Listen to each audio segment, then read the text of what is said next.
This program is going to be happening next year, September to the beginning of October, which is a great time of the year. I'll tell you about why we're going then and what that's all about in just a moment. And before I introduce our special guest, just a couple of words about Wheel and Anchor for our members who have not joined us before. We are all about being a community of like-minded travelers from all across Canada. And our mission is to bring people together who just like to have a lot of fun and have a very Canadian perspective on traveling around the world. And I think, you know, most of us know what that's like and what that means. And so that is very much the atmosphere that we have. We like our trips to be a little bit slower. We often take more time, an extra night of here or there, so that we can really get to know and become well-traveled. And again, this is one of my personal missions. I consider myself reasonably well-traveled. Some people would think I've been everywhere. I haven't been everywhere. That's my mission in life. But more importantly, my mission is to take people from across Canada and introduce them to amazing people, amazing cultures, traditions from all over the world. That's what we do at Wheel and Anchor, and that's how we're different. So now I'm going to introduce our special guest. And let me make sure, are you, so you should be able to speak now, Reshma. So my name is Gordon. I'm the founder of Wheel and Anchor. I think most of you will recognize me, and I'm joined as usual by my colleagues, Joel and Paula. And our special guest today, coming directly from Delhi, is Reshma. Good morning, Reshma, or good afternoon for you. Good morning to everybody, and myself, Reshma, and we'll be taking care of all my guests coming from Wheel and Anchor, and I'm looking forward to see everybody. That's all. Thank you so much. Great. Yeah. So Reshma is gonna help me to explain a little bit of some of the things that we're gonna do today, because I rather let the locals talk and share a little bit about their country and what there is to expect. But of course, I get so excited as well, so I have to stop myself from talking and let let Reshma and to tell you a little bit about India. So today we're going to take a little bit of a trip around. I will be your guide together with Reshma, and we are going to take a look at India, where we're headed next year. As I said, this is actually a repeat of our first trip that we did before Wheel and Anchor was formed. So just a quick anecdote on that. And here comes Binay. He's joining us as well from India. Good morning and welcome, Binay. Before we even started Wheel and Anchor, I was approached by a bunch of people who really wanted to go. And this was sort of one of the catalysts for us going. Us forming Wheel and Anchor actually was this trip that we did back in exactly the same time at the end of September 2017. We went to some of the same beautiful places that are scheduled on this trip. And all in all, as I say, I think you'll find that everybody said it was a marvelous, marvelous time. And so whatever feedback that we got from that trip, is we've taken into account and made some adjustments on this time. But as you see here from the picture at one of the temples along the way, we really embraced the local culture and took it upon ourselves to sort of get involved. And I think particularly of Gurudwara, the Sikh temple that we visited in Delhi, which I know for sure is something that remains firmly ingrained in people's minds. So we had lots of laughs, lots of fun. And I know that some of the members on the trip had never considered going to India before. And it took a little bit of convincing from some of their other friends. And, this is the interesting thing about the country is that, we have this image of what it's about and what to expect. And there's a huge dichotomy between, people that live in very sort of dire circumstances. And then you have people that live in extremely extravagant circumstances and sort of everything in the middle. And, on this trip, we get to enjoy all of that. We get to see both sides and sort of everything in between. And I think that's what makes it particularly special. So without further ado, let's talk about the program a bit. I'll give you the overview with the map here. So of course, we begin and end in Delhi. which is obviously the capital of India. That's where our program starts. So you get a chance to sort of beat the jet lag a little bit. And our program focuses on what is locally known sort of as colloquially known as the Golden Triangle. So this is Rajasthan, and the three cities that sort of comprise the triangle, Jaipur, Jodhpur, Udaipur, have some of the best of what the country has to offer. And that's why our focus on this trip is that, with, of course, as well, Agra, and that we're going to be visiting the whole thing, other than our first leg down to Udaipur, which is a long stretch, is going to be done overland.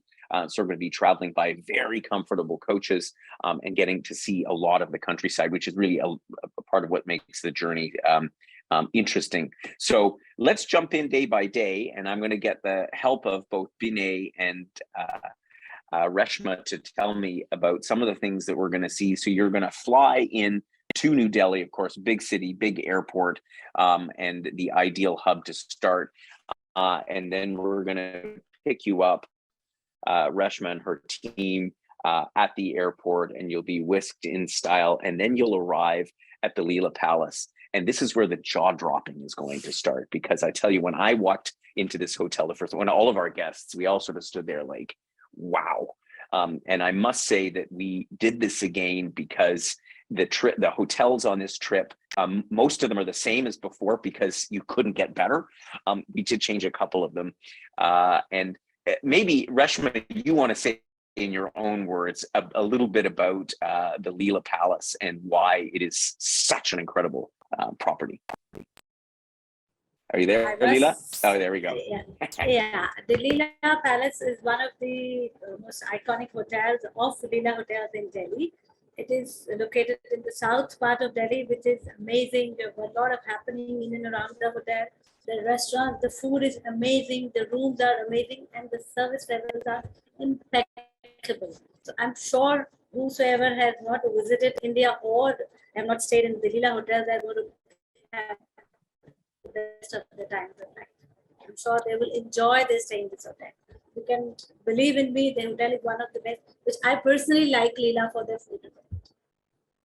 Absolutely. And so the connection is a little bit spotty there, Reshma, but yeah, as I say, there is nothing about this hotel, and frankly, pretty much all the hotels on this itinerary, that isn't extravagant and amazing. The service is incredible. They have this wonderful rooftop pool that you see here. And I remember our loungers lining on the first day saying, oh, I'm in heaven, I'm in paradise, because, you come to a hustly bustly place like Delhi, which we're going to talk about in a second. And it's so nice to be able to retreat to something that, I mean, we don't have anything that even comes close to it, I think, in Canada, maybe not in all of North America, in terms of the feeling that you get in staying in these properties. So we're going to obviously tour around Delhi for a couple of days. And, there's a lot of highlights to see. Tell us, between Binay, Reshma, what do you think are the things that, that are in our itinerary that people find particularly special, where they get that wow moment? If you ask me personally, the visit to this Mehrauli Archaeological Park is amazing. I have done it myself 3-4 times. The walk is amazing, and best part is it's not very touristic. So you'll not find a lot of people, bumping, and they are just, people are walking, touching shoulders to shoulders. You'll not find all this. They're very less touristic place.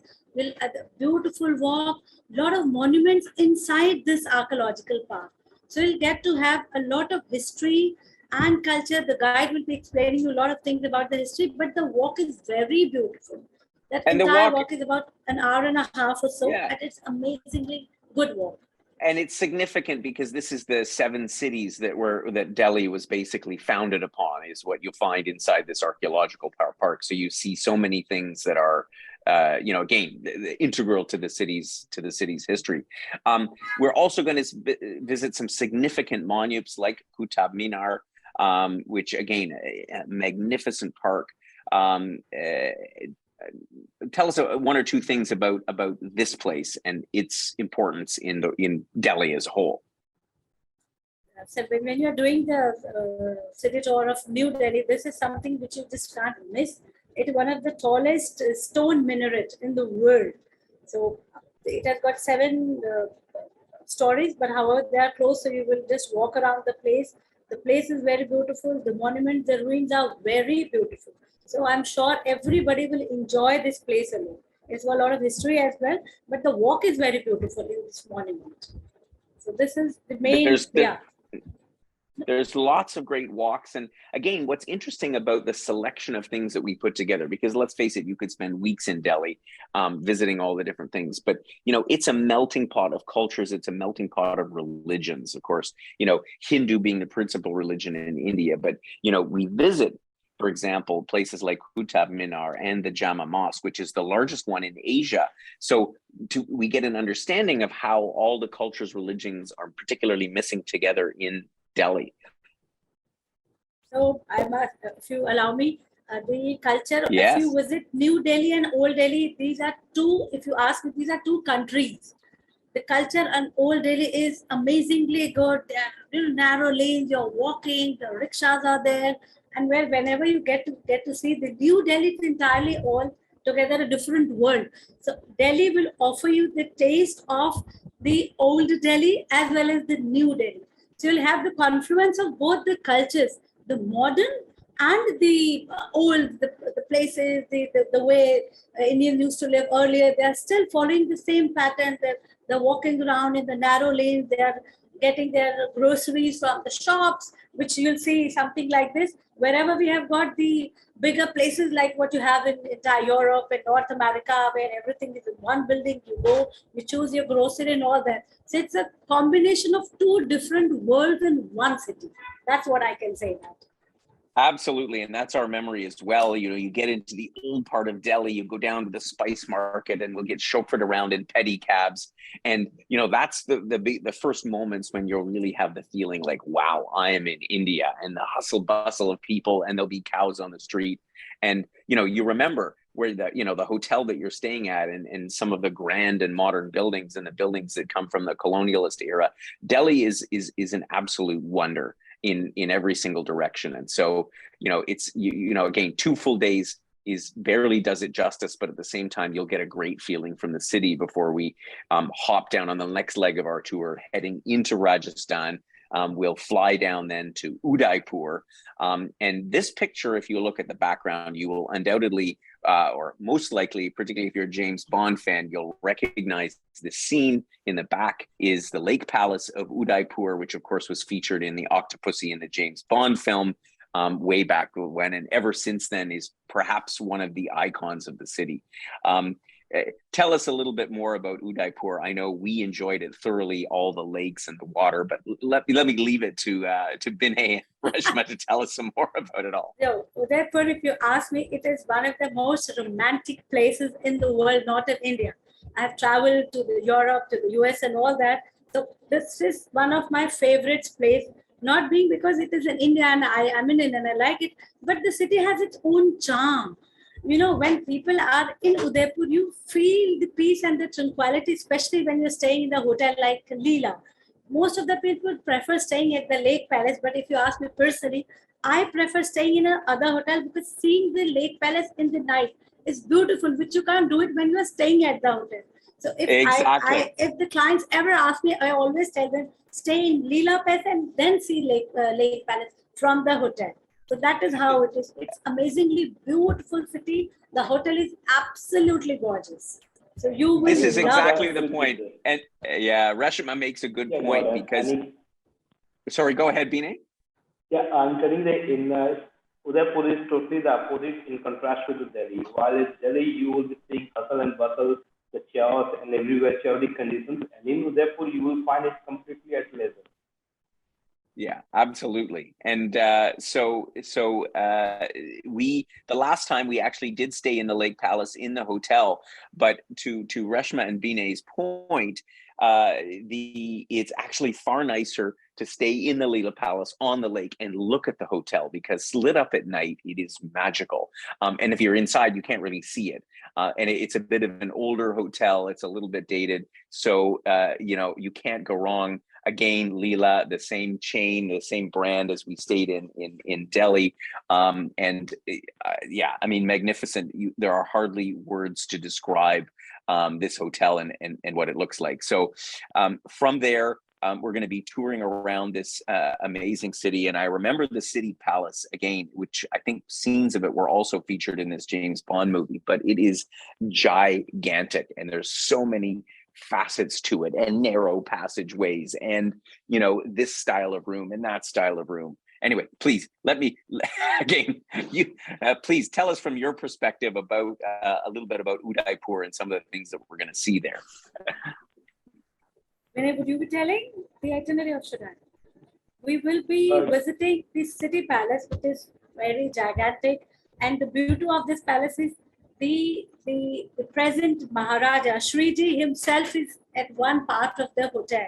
So you're actually staying in the city where this the king or Raja, you call it, he's staying in the part of, because you will be not visiting exactly, but if he's available and if you request, you may get to meet the present king, though we do not have this king system in India now. It's a democratic country. However, places like Jaipur and Udaipur, they still have the same kind of respect of their existing Raja or the kings. So you may get to see if he's available, and if he has time, he always likes meeting people. So you will get to see the temple. It's a beautiful walk. When you walk through the narrow lanes of the city, you get to see this temple. You'll see deities. You'll get to see many people they start their day while visiting the temples, and then you will be walking to the City Palace. This is how your day will be planned. So seeing this temple is amazingly good, and then you'll get to see the gigantic City Palace. And your tour will end with the beautiful boat ride at the Lake Palace, where you'll be visiting Jagmandir, where you'll see actually the crocodiles which were shown in the Octopus movie. Those are all stone ones. You'll get to see those crocodiles as well while doing the boat ride. So that's how your days are planned. Yeah.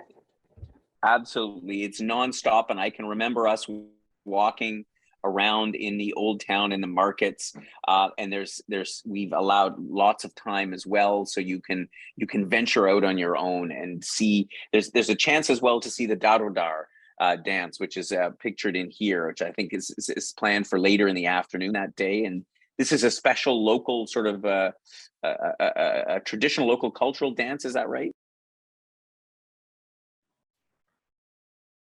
Traditional dance you're on mute. Of Rajasthan. Yeah, I purposely did that. It is one of the traditional cultural dance of Rajasthan, not only Udaipur. So you'll get to see this kind of dance performances in a lot of hotels, in your Jaipur hotel or in Udaipur. So this kind of things happen within the hotel as well. So you will enjoy seeing such kind of performances in the hotels. Yeah. All in all, it just adds to this whole experience, the vibe of being in a place like Udaipur. From Udaipur, we then head overland. We go by our luxury mini coach to up to Jodhpur, and it's on the way to Jodhpur that we will stop at Ranakpur, which is the Jain temple. Right. Jain temple, yeah.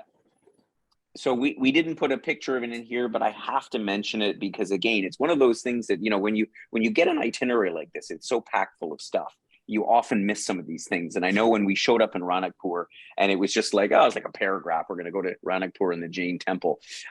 If you haven't read at all about Jainism, right, which is one of the oldest religions in the world, it's fantastic. Their core principle is all about anti-violence towards anything. So, like in Buddhist culture, it's forbidden to kill any living thing, and it's very similar in Jain religion. And one of their principal temples is in Ranakpur. And again, and I know it sounds like, there's a lot of temples, but these forts and palaces and temples, each one of them is so unique, so interesting. And I'm sorry I don't have a picture for you here, but again, that's just a side stop as we make our way up to Jodhpur. And Jodhpur is, of course, the blue city. And the moment that you get up on the hill, whether it's at our hotel at the Umaid Bhawan or whether we're up at Mehrangarh Fort, the whole town appears to be blue.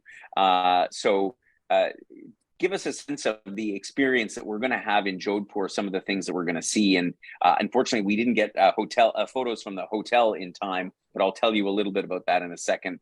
Reshma, tell us about Jodhpur. Yeah, Jodhpur is the blue city of India. You'll see whenever you get to see, you'll always find houses are painted with blue color. That was done before. There's a community, Brahmin community. To make them different from others, so the Brahmins used to paint their houses with blue color. That is the history of why their houses are blue. So you can always make out, okay, this blue color houses belongs to the Brahmin community, which is the uppermost caste in Hindus. That is how it was made. However, now if you see from Mehrangarh Fort, which is one of the, again, gigantic forts in India, you will see that the entire town is blue, because that's how they have continued. Still, they are continuing their culture and painting their houses blue. So this is the Mehrangarh Fort, which is again one of the beautiful forts in India, which is quite, sorry, Gordon, the pictures are missing. Yeah. So it is one of the beautiful forts. You walk around. Again, there are small lanes. I have been to this fort so many times, but still, if somebody will tell me, can you take me around inside on my own, I will not be able to do that. It is so huge. It's beautifully done. You can see the Hindu architect, and beautifully, very beautiful done. There are Havelis inside. It's again one of the beautiful places in Rajasthan. I'll say that. Yeah. Yes. Thank you for that. I have a few technical issues. Sorry, yes. The connection in India appears to be. Apologies for that. At my end, I think the internet went out for. We seem to be backline. Bear with us. Yeah, I keep getting. It's a little unstable. So Jaipur, whereas Jodhpur, the blue city, Jaipur, pink city, and as you say, as Reshma was, we have in Jaipur the Amber Fort, which is again a sprawling complex on top of a hill. And from the top of which, again, we'll see a small fraction of everything that there is to see in here because, as was mentioned, these forts, these palaces are still occupied by the Maharaja. So there are still people, royal families, as it were, living inside. And so it's quite amazing to be able to go in and tour these forts that are occupied and being used for this purpose. And is anything else that you wanted to mention about Jaipur and Hawa Mahal and one of so many amazing? In Jaipur, it is called Pink City because the houses were painted pink to welcome one of the kings from the UK. So to welcome that king, everybody paint their house pink. That is how it has got its name as Pink City. And the Amber Palace also has the name. Amber means pink. So the fort is named again after the Pink City as an Amber City, which is a pink fort. So Amber is also known as pink. So that's why it is known as Amber Palace. It is occupied by the then existing king of Jaipur. However, now they have shifted to the city palace. So half of the city palace, which we will be seeing, is the residence of the present Maharaja or King of Jaipur, and half of the city palace is available to the guests. Anybody can go, they just buy the tickets and they can have a look of it. Half of the palace, so half is still occupied by the present Raja, and half of the palace is available to the guests to have a look on. And Amer Palace is again, you have to walk. It's a beautiful walk. You have to get. You see a lot of small people selling their puppets. So it's a great experience to get on that fort, walking, and you see somebody selling umbrellas and bags and all. Lot of local people are selling their stuff. You are more than free to buy anything you wish to. Then you visit the city palace, and best is visiting the markets, the local market, which is again part of your tour. The Bapu Bazaar. Bazaar means the market. So you will get everything from a footwear to the bangles, to the Indian attires, to the saris, to the langas, everything, the jewelry. I'm sure there are a lot of women, they love that silver jewelry. So you get to get everything and that small market. And it's not actually small. You can spend days and days in that market. There are different lanes for textiles, for jewelry, for footwear. Everything is available in that market. So that is one of my favorite places to shop around, if you ask me. You'll get everything there. That's the Bapu market, you can see that. Absolutely everything. And yeah, so we won't mention the shopping because I know sometimes the guys don't like mention it but you know, we will take you some markets where you will find trinkets and fabrics and semi-precious gemstones. I mean, the stuff that you can get, even if you aren't a shopper, is really quite remarkable. So again, we have plenty of time. In fact, we have a full free day for you in Jaipur because it's also, of course, with the guidance of Reshma and A's team. They will point you in the right direction, all the different places that you can visit. The markets sits in whose name I just forgot. Again, an endless number of things to do. So you'll really enjoy your time in Jaipur. It's a very friendly city. And before I forget, in Jaipur, we stay at the Taj Palace Hotel. Again, I don't know which one of these is more grand than the others, but you know, really, truly, we have some of the best hotels, not just in India, but that you'll probably in your life. It really is quite remarkable. So we leave and to the east, and we're going to go to Sawai Madhopur. And so this was a new addition to our trip that I wanted to do because I think the opportunity to do like a mini safari while you're in India is critical. And Sawai Madhopur is more Ranthambore, which is one of India's most national parks. And what's the experience like there? Can you tell us? How does it compare, for example, to being Africa on safari? How's it all going to go down in? If you ask me, unfortunately, I've never been to any of these Africa parks. However, this is one of the parks where the area is very small. So it's about 109 square miles, the area of that national park, and it has got about 70 tigers. So the chances of seeing the tiger is 100 by 100. Myself, I have done more than 10 safaris in this park, and I've seen every time, not only once the tiger, at times the family of tigress and two cubs. So you will never ever miss the opportunity of seeing a tiger in this park. And if you believe in me, tigers are so human friendly that they get to see human every day. They are at least bothered about you being present. You are sitting in your jeep. They're absolutely okay. They're relaxing. They're just enjoying. So you will see as if they are pet. However, they are not pet. This is my personal. I'm telling you, Gordon, and everybody, this is one of the amazing parks in India. The area is so small and tigers are so many. So you will get to see tiger for sure. One will be really unlucky if they will not get to see the tiger head. That is my. There you go. Okay, so you heard it from Reshma. You're going to see a tiger. So I always say, whenever you're dealing with wildlife, you never know. But you know, as we all know, tigers are endangered. But if you're going to see them, Ranthambore is probably the best chance to see tigers. And yeah, it's as special as any of these we've always sort of dreamed about. So that is why we are going to Ranthambore, to Sawai Madhopur, and again, whenever it's with animals, you won't want to leave. But nonetheless, we're going to continue our journey to our last major stop on the trip, which will be, of course, Agra. You can't go to India without visiting the Taj Mahal, and we'll spend 2 nights here, and we'll get to see this beautiful monument from different angles. Tell us more, Reshma. See, seeing Taj Mahal by itself is amazingly good. By the time when I was quite young, I had not seen Taj Mahal. I was wondering why everybody would like to see Taj Mahal.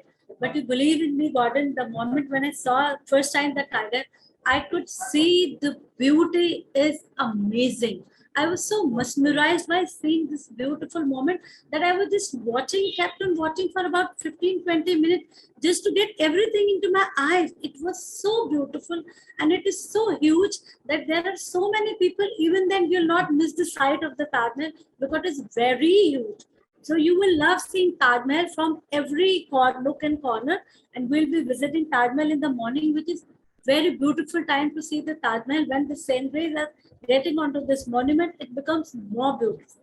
So this is something which one cannot miss in their itinerary to India. So that's what my personal thing.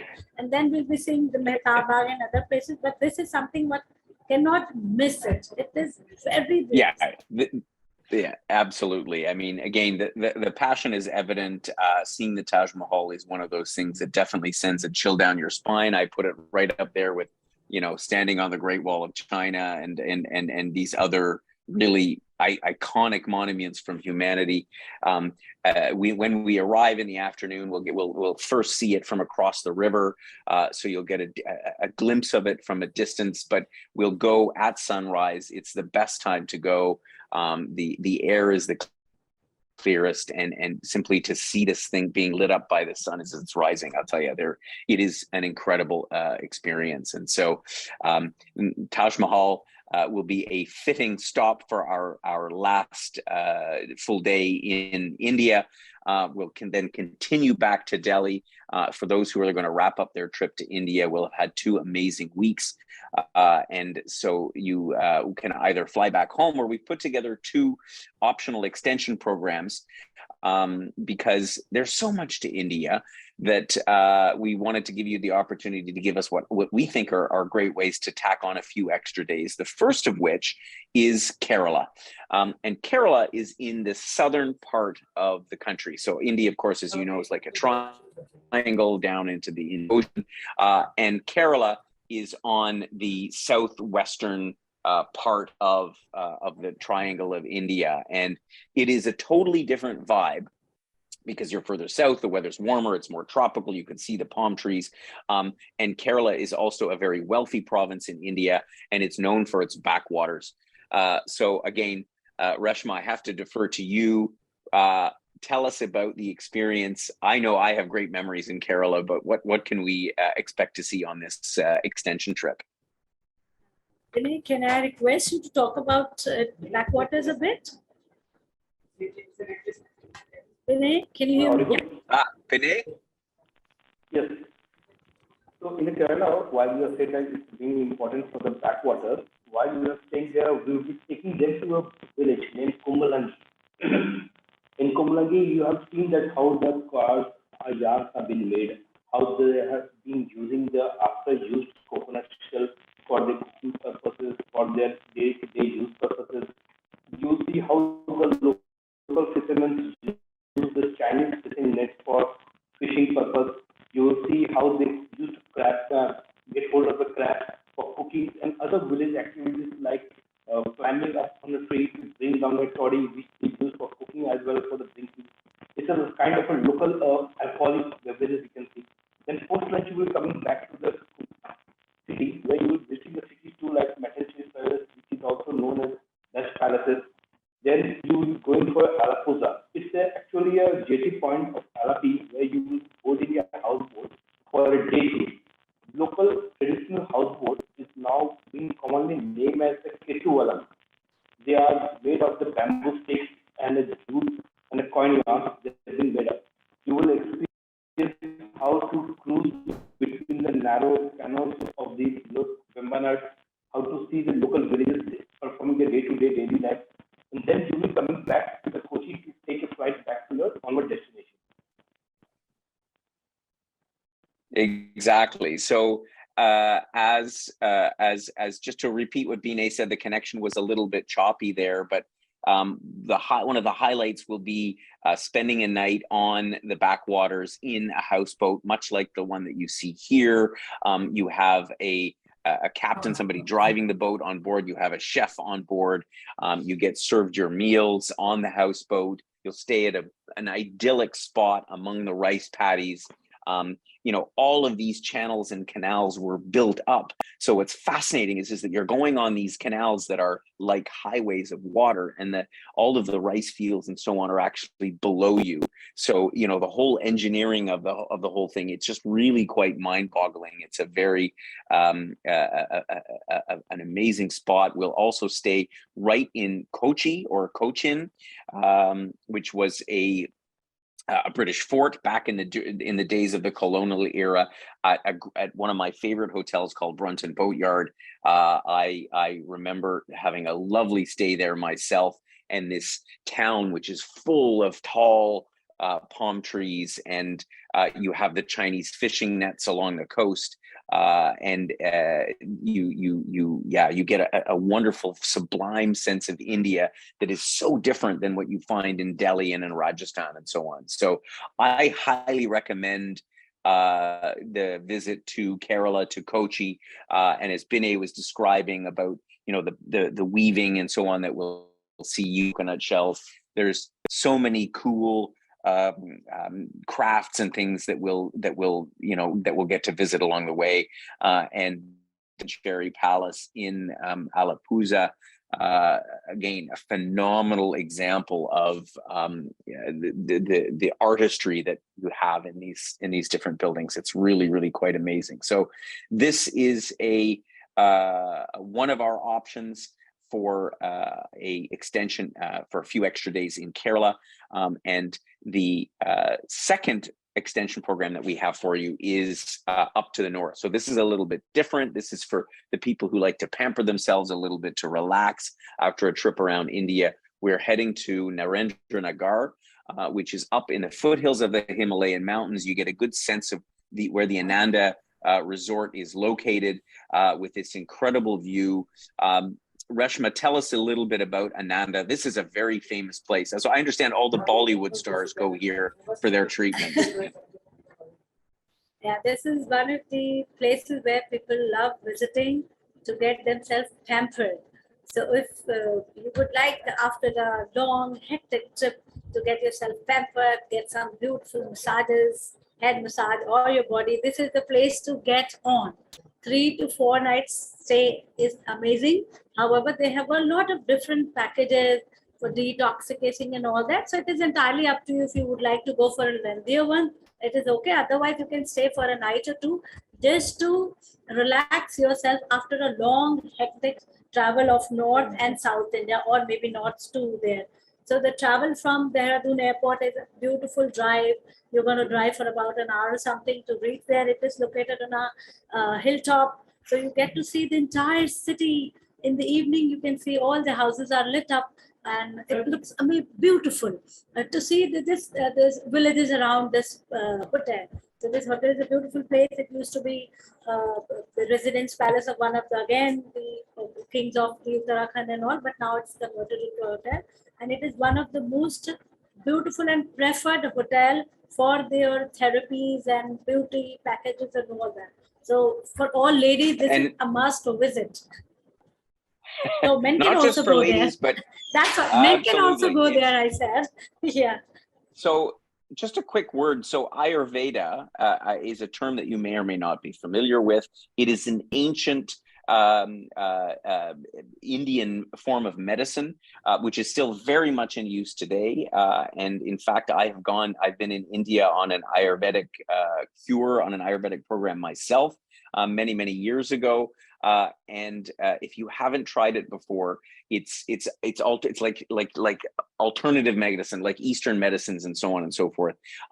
But the things they do, and the relaxation and the sense of self and consciousness that you get out of participating in an Ayurvedic spa, this would be, in this program, only a couple of days of time. Really, to get the full benefit, you need to spend weeks at it, but this will give you a great taste of it. And who knows, maybe you'll want to stay on a little bit longer and pamper yourself. And the Ananda is certainly one of the best places to do it. As Reshma said, our program will get you there, put you up in the hotel with some beautiful breakfast and so on. And then there's a whole array of things that you can choose from, either planning in advance or just literally on the spot, booking some treatments. So no matter what, It's a wonderful experience either way. If you choose either of the extension programs or go off and do something on your own, it's a great way to wrap up our trip. So let me cover off some of the logistics, and I will at this point thank Reshma and Binay for your contribution on giving us some color about what the program is all about. So this trip, of course, going at the end of September of next year. And our pricing here in Canadian dollars, if you think about it, for 2 weeks is pretty reasonable, considering you're staying in some of the best hotels that you'll probably ever stay in your life. And so our program is quite inclusive, as typical with our experience programs at Wheel and Anchor. So your accommodation is all in, breakfast every day, the game drives in Ranthambore. We have guides, we have other assistance available in India, so that there is not a moment that you're not accompanied, that you're looked after. Somebody's always there, and of course our host, as well as the liaison. So that's the main program. The 2 extension programs, if you want to go down to Kochi and the backwaters, you're looking at this here for a few nights. This includes your domestic airfare, and similarly for the Ananda Spa. All the details will be in the brochure that we're going to send out tomorrow, together with a copy of the replay of this webinar. So you'll have all the details.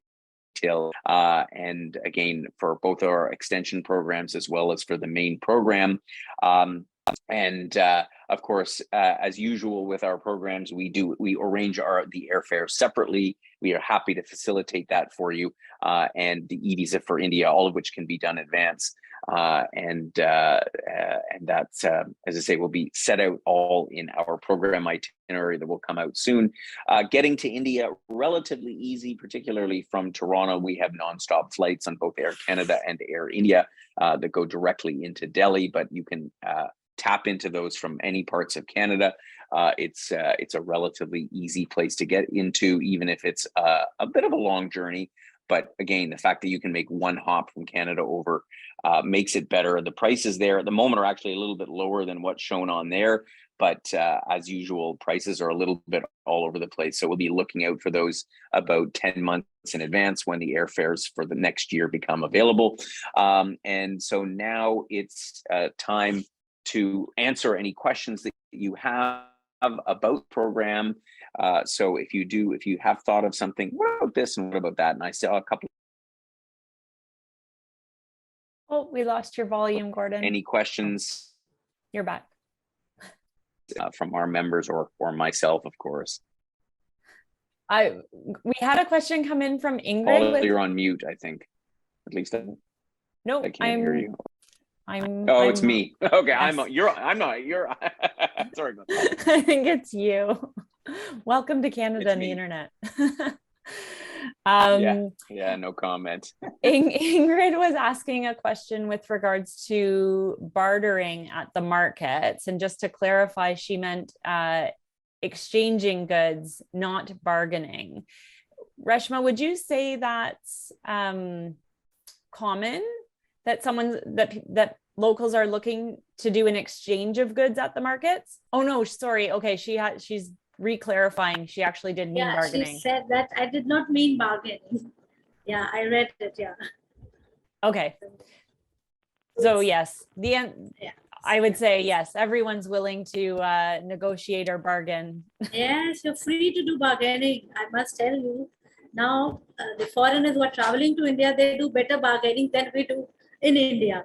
So if they'll tell you a price of something about $500, I might be hesitant in saying, can you give me for 450 or 400? A foreigner will come and say, can I get it at 200? So by the time the conversation is on, he or she will be able to get it at 250 rupees. And I must be thinking, why wouldn't I ask for 400? Why did I ask for 400 or 450? So people are, everybody free to do any kinds of bargaining. Nobody will stop them. You're free to do. If you need our help, the guides are there. They are more than happy to help you guys as well. So you can do that. Yes, fantastic. I think it's quite the experience as well. Binay had sent me a message. So I quite enjoyed that. It's very different than what we're used to in Canada. So That's fantastic. Another question we had come in was with regards to the weather at this time of year around this region of India. What could we expect? Yeah, in fact, I wanted somebody to ask me this. The weather in the September end is pretty pleasant. I won't say it's very pleasant, unlike in October and November. However, from 20th onwards, the weather gets normal. To start enjoying being out during the afternoons as well. And most of the city tours are either in the morning or the evening, so you will be in the hotel during the afternoon. However, the weather is pretty good. It is about 27 to 30 degrees in the morning, in the evenings. Afternoons may get slight, about 30 plus degrees Celsius, but most of the afternoons you will be in the hotel. And during your jungle rides also you'll do early in the morning. So at that time also the weather is very beautiful. You may have to carry a shawl or a light jacket as well during the jungle drive in the Ranthambore Park. That's how it is. So you don't need to carry woolens or anything. The weather is good, pleasant. So you need not to carry any kind of woolens. Cotton clothes is absolutely okay to carry.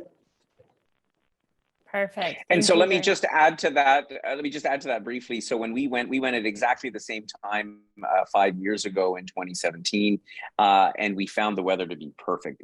Some days were warm in the middle of the day, like definitely, as Reshma said, it can get up to 30 degrees. So it's a bit warm. The temperature is lovely. You've just passed the rainy season, and we start this trip in September because actually October is the full-on high season in India, and the prices for everything are about here. So like that time period, it's at the tail end of shoulder. We get the benefit of the better value. Less tourists are showing up, and the weather is still optimal. So as far as I'm concerned, it's the perfect time of the year. That's why we're going back. Fantastic. I think that was when my first trip to India as well was September, October. Yeah, there you go. I think it's the perfect time to go. Okay, good. Any other questions, Paula? No, none others that have come in at this time. Okay, Gordon. good. Well, then we've done our job for now, but of course, I'm sure there'll be lots of questions with India. There always is. Drop us a note, give us a call, please. If you have any questions at all, we'd love to hear them. I think this is an amazing program. I would really love to host you guys in India.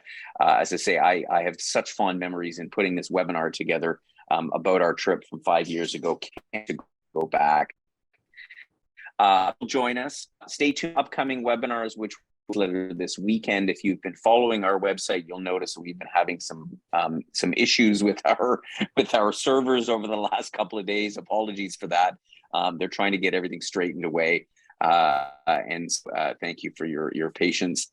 And I look forward to catching up with you on our Binay. Reshma, thank you so much for your time, for joining us all the way from India in the early evening. So much. It was a pleasure to get your insight on India, and both if you decide to come with us next year. Take care. Have yourselves a wonderful day. And again, we'll see you all very soon.